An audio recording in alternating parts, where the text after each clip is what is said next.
starts just like my lovely 400. Now, I've never ridden this bike, and everything has definitely not been set up for me, but we will give it a whirl. Let's hope I don't like stall it, crash it. Completely not my bike, so. Oop, doggy. Hello, doggy. Oh, nice old man. Right, okay, so despite the fact that the levers are completely way too far from my hand there, she's doing right. Whoa, I like this! This is a cool bike! Holy shit, it actually is just like a more powerful version of the 400. I thought I was going to hate it.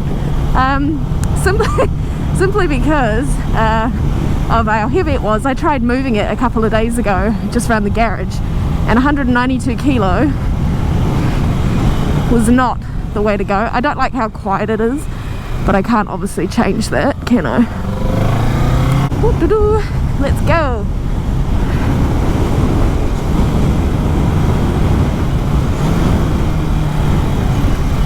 Fresh tyres, fresh tyres, fresh tyres. Oh yeah, nice, okay. I'm obviously not going to go screaming around a corner on a bike that I don't know. I like the tip-in. Tip-in's really nice. Arguably better than my 636, which feels like a bloody truck to get round corners. Oh, the indicators. Don't like how far away everything is. This is the first time I have been on a road bike for a few weeks. I've been enjoying quite a bit of dirt biking recently. I just find like it's in a controlled environment. I don't have to worry about too much. Where in road bikes, you pretty much got every man and his dog out on the road trying to kill you.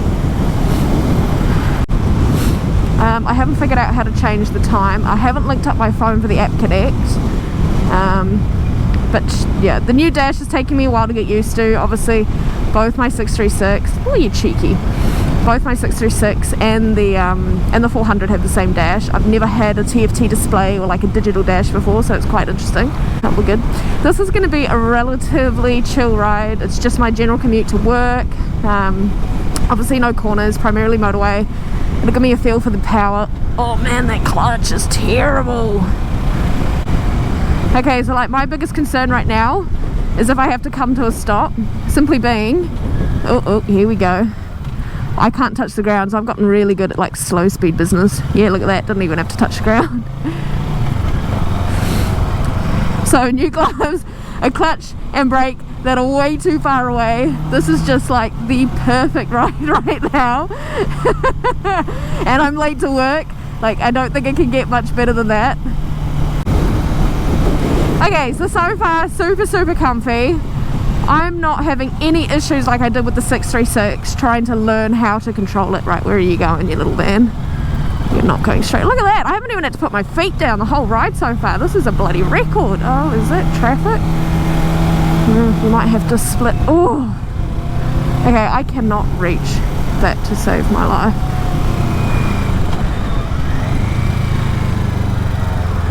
Okay, now I've got to come to a stop. Oh, maybe not. I mean, like I said, I'm really good at slow control systems right now. Just gonna try and wind that in.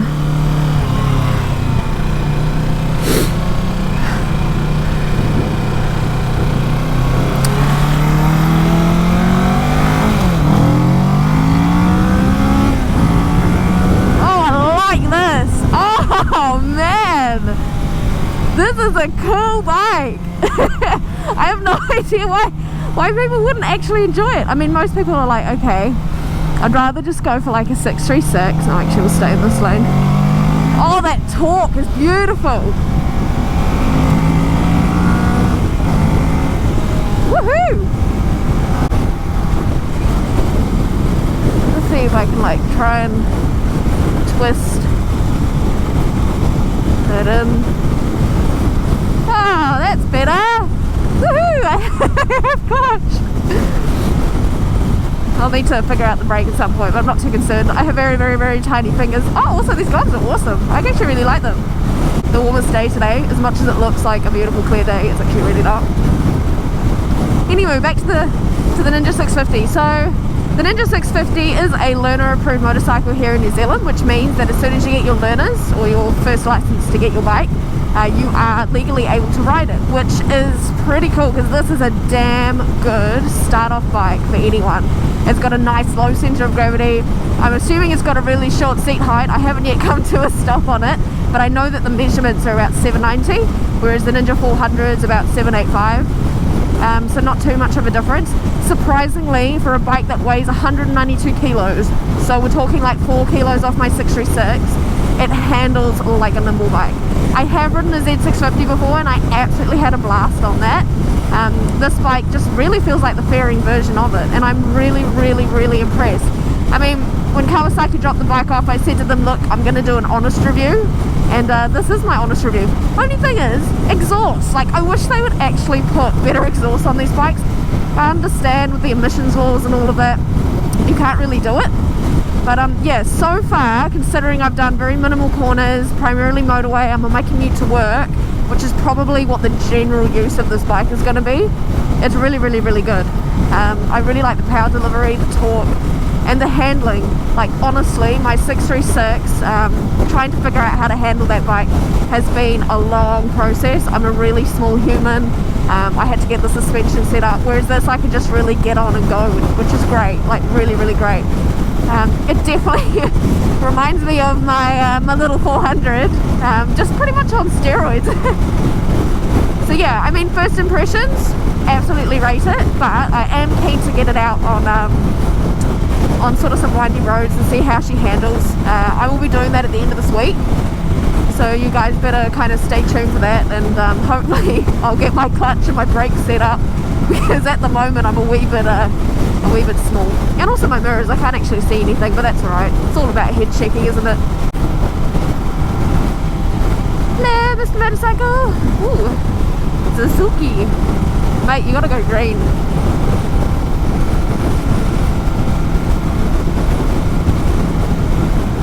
I mean, obviously I'm going to do like a further review once I get on it at the end of the week.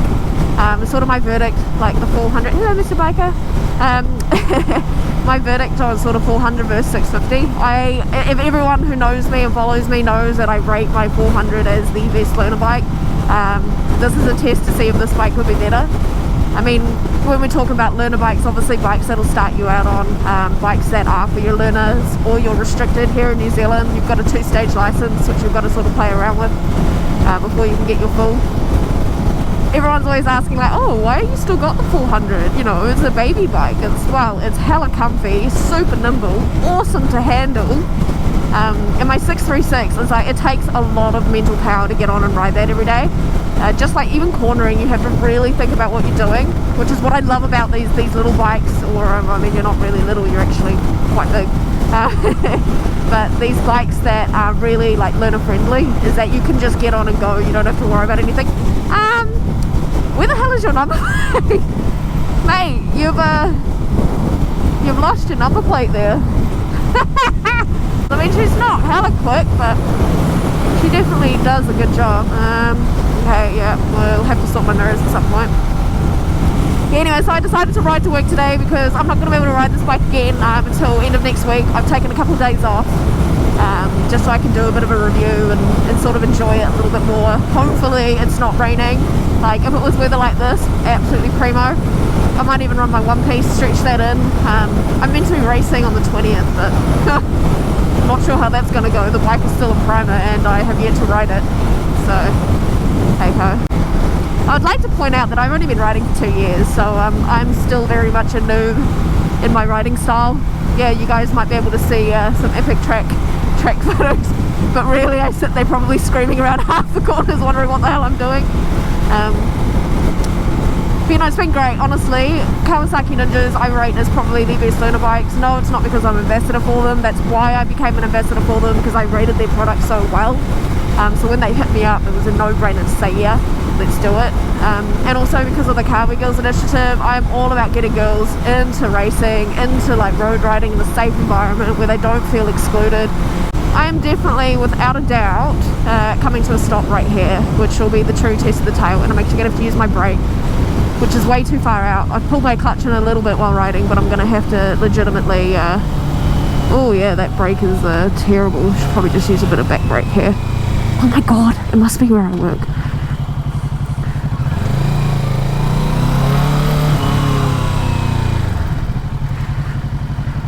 Oh, where is that back brake? Ah, I can touch the ground on it. Oh my god, that is amazing. I actually genuinely can't touch the ground on my 636 and I have to like lean over one way.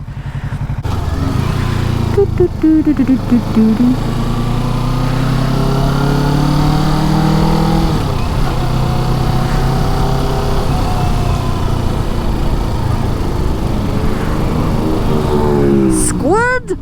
Like, come on, man, put on some gear. A, you must be freezing cold because it is seriously not that warm. And B, like, what's going to happen if you come off, especially when you're riding like that? I should honestly just start a channel called Squid Spotting. See, that's better. A little bit better. I mean, you're still wearing shoes, but hey-ho. Little tight corner up here. Lean off the bike a little bit. Whee! Ah, it feels so nice. So easy. Like, honestly, it's just an easy ride. You don't actually have to think about it a lot when getting on this bike. Okay, so we've got some corners coming up here. I know how to do these on my bikes. I do them every time on my bikes. This bike feels like I'm getting substantially lower, which is kind of freaking me out a little bit, but hey ho. I might just lean off the bike a little bit because how low that bike is getting is really quite surprising me. There you go. Beautiful.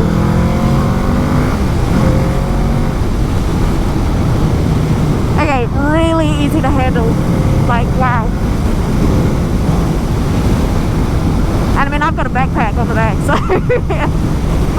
I'm not at my full potential right now. But yeah, that was surprising. Those little corners with the, you know, tires not as warm as what I kind of hoped they would be. Oops, I forgot.